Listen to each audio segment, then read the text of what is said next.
Deck is loaded. This is working right now.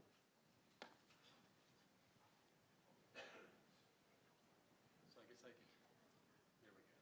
Okay. So we have a great panel. I'm glad we have such a great crowd early this morning.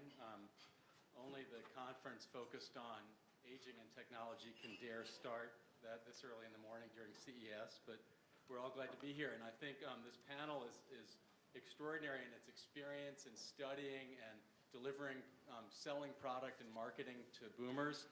You're going to hear from experts from brick and mortar retail, online and catalog retailing, one of the country's leading consultants in communication strategies for boomers, and an editor who's launching one of the great new sites directed at boomers.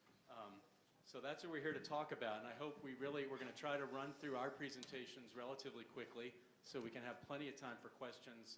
This is such a smart panel. I want to make sure you get a chance to have a conversation with them as well. But I'm going to first just talk a little bit about boomers. One of the things, if you're involved in this space, is boomers, you spend a lot of time countering stereotypes. Sometimes even when the mainstream media pay attention to boomers, they don't always emphasize what I think is the most meaningful message. You probably have seen by this point, somewhere in the last 10 days, a story talking about the fact that the very oldest boomers are starting to turn 65. That was on the front page of the New York Times this January. One edition, it's been all over the place. While that fact is very relevant for demographers and actuarial studies about whether pensions are funded and Social Security reform, I'm here to tell you that for this audience and for our purposes today, that fact is meaningless. It's very odd to me, in fact, why people keep looking at the wrong thing about boomers. And the important fact when you're trying to figure out how to serve and market to an audience, a generation, especially one that spans an 18-year time frame, so the oldest at 65, or the youngest are still 46, why you would focus only on the absolute oldest member of that generation and trying to think how to market to them. So what I think is the more relevant fact about boomers right now, which is really interesting, is that they are entirely now in the generation you would call midlife. No boomer is young anymore, but no boomer is yet old. And when you think about that there are now 80, and the average boomer, the median boomer, is still only 54. So what this means for marketing purposes in this industry or anywhere is simply that you have boomers now represent a very finite stage of life, and that's how you need to think about them and serve them and speak to them in ways that are relevant to that. And in terms of vibrant nation, when women, one of the ways we talk about this life stage is post-minivan, but pre-retirement. It is a very distinct stage of life that's now held by 25% of the US population, and if you don't think about them, research them, and speak to them in a way that speaks to that stage of life, you're not going to do very well. I think the only other way I was going to talk about in terms of consumer electronics, encountering those stereotypes, don't think about this as old people starting to use technology.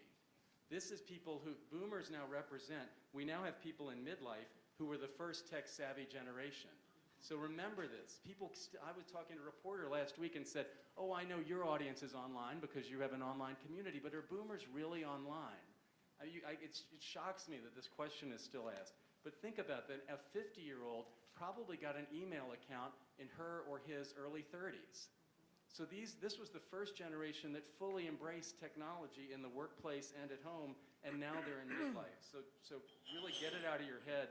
Stop asking whether they're using technology, and what we're going to talk about here is what technology they're using and how. So you know this, that there are for this purposes, let's just assume there are 80 million boomers, half of them are women. I focus on women because they control more purchase decisions. One of the things from a marketing perspective, they also are uniformly aware of not getting enough attention in the marketplace, and they're incredibly well connected, so they're easy to engage for your purposes.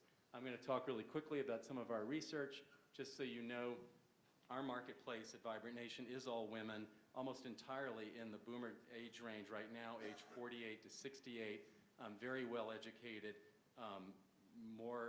higher than average household income. So we've done a consumer electronics survey in anticipation of CES for the last couple of years, and I'm just going to highlight a couple of the most dramatic changes we saw from 2010 to 2011. So we asked them if they're using their smartphones for purposes other than simply using it as a telephone. A year ago, Many more of them said they weren't than were. So if you look at the yellow bars, 3 out of 4 last year were really only using their smartphone as a phone and hadn't yet fully started using all of the other features, whether to play music or take a picture or whatever. Now that number has flipped, and we see 83% say they're using their smartphones for purposes other than using as a telephone. So dramatic changes. So my point here is about boomer women is they may not be the earliest adopters, but they're very quick adopters. So don't underestimate the speed with which they're going to get up to speed and using all the same tech tools that younger consumers are. I checked this morning, and Facebook, you can see this. There are 23.3 million women in the U.S. aged 46 to 64 on Facebook. And that's if you identify your age. So we have to assume some of them don't. Some may not even identify their gender.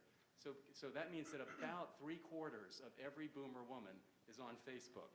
That's pretty quick adoption. Another one really dramatic this year was a shift we saw in how many of them are downloading movies, thanks to Netflix primarily.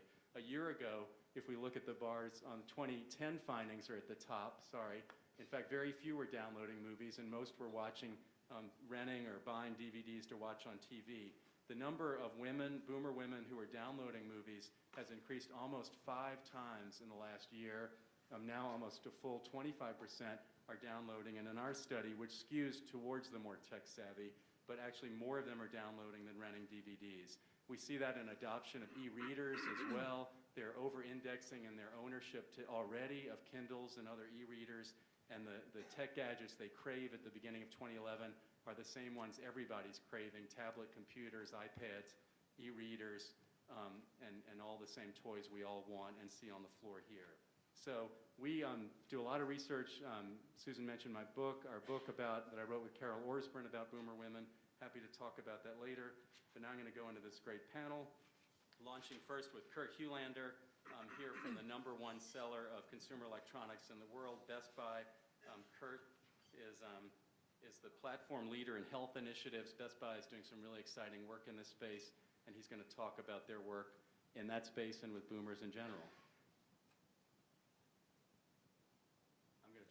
I'm going to try to keep up. I thought we were introducing everybody first. I'm sorry. Okay. Thank you. Very happy to be here, and thank you so much for taking the time to come to the summit. Thank you also to Susan for putting on a great summit. It's very informative for everybody, especially me. So I work at Best Buy. I was asked to give just a little bit of background on the company. I think it's interesting because most people don't realize exactly how broad we are. So most people know us as a retailer in America.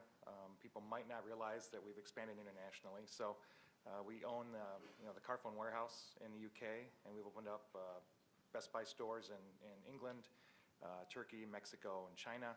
We're also the owner of the 5-Star Electronics Group in China, which is one of the leading chains of electronic stores there. So we're founded in 1966. You can see the broad range of brands that represent us here. The reason I want to show the slide is because I think it is very representative of, as a company, our appetite for change and innovation, and that we really have a culture of trying to explore new opportunities and find new opportunities. And when you talk about my position and also boomers in general, we feel that these are very significant opportunities for Best Buy. So I think one of the things, our corporate strategy is really about the connected world. And what's interesting about this is that this is not an age-centric concept. This is a concept that impacts everybody. So I loved the earlier the demonstration of who has the phone and turn it off and email. It's not a young person thing anymore. Everybody has smartphones. Everybody is connected, often all the time, sometimes potentially too much. So this is really a broad strategy for us. So it really focuses on the devices, the connectivity, and the content. And you can see that we have some core themes here in terms of what are the issues of connectivity in a connected world. So, often customers feel a little bit stressed out by the ability to make these things work together. Again, that's not a universal. It's a universal theme, not an age-directed theme. And also, it's the opportunity to have some hands-on interaction with these devices that makes us a differentiator. So if you look at this theme of enabling a connected world, in my particular position around health, we feel that these same issues come into play in that arena as well. So We've launched a 600-store scale-out of health and fitness devices across the country. So these are a wide